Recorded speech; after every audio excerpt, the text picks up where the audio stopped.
Hello guys, good morning. So for today's video ay kakain tayo ng almusal dahil mag-isa lang tayo sa bahay.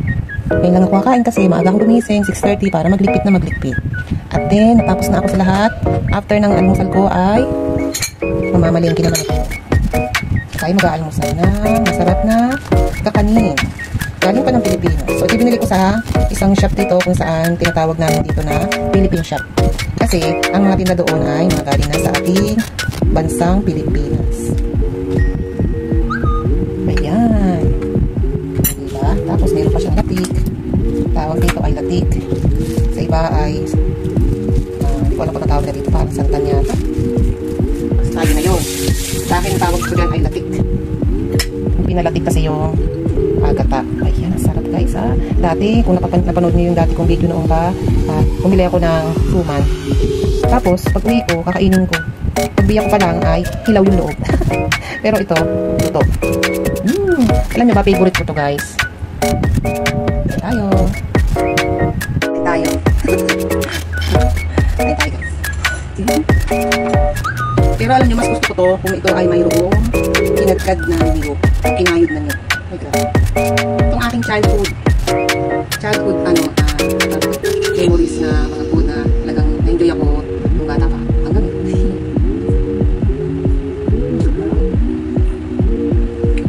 pero ang sarap talagang doon kung meron tong nyog. Bago yung nyog talagang ano pa, ang gusto ko sa nyog yung mura pa, yung parang matigas na buko na pwede nang kudkudin.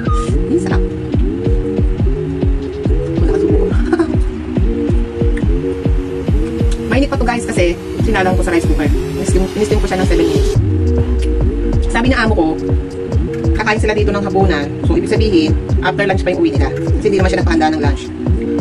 Makakain sila doon after lunch. Yung kakain muna sila doon. Tapos, siguro nag-check-in sila kahapon tanghali. Kaya tanghali din nila sila.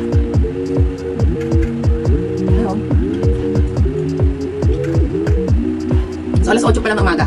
After nito, lalabas na ako para mamalengke. At ipe-prepare ko ng umaga yung lutuin ko. Para naman, bago sila dumating, nagpapahinga na ulit ako.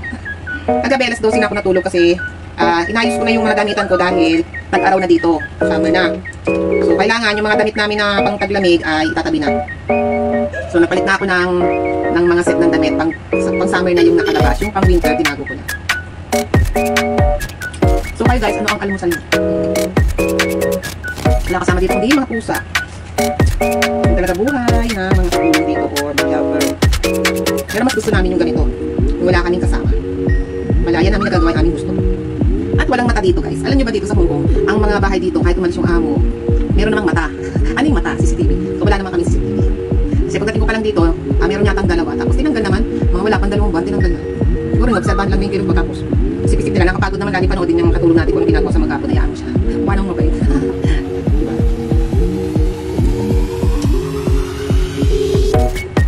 So, hindi ako magkakape, hindi rin ako magmamahilo. Meron akong tubig na warm. Ito. Pagigising ko ng maga, minom ako ng isang baso, maligam-gam na tubig. Kasi maganda raw sa circulation ng dugo at para pampatunaw daw ang detoxify ng inyong tiyan. Gagawin nyo yun. Kahit mainit din sa Pilipinas.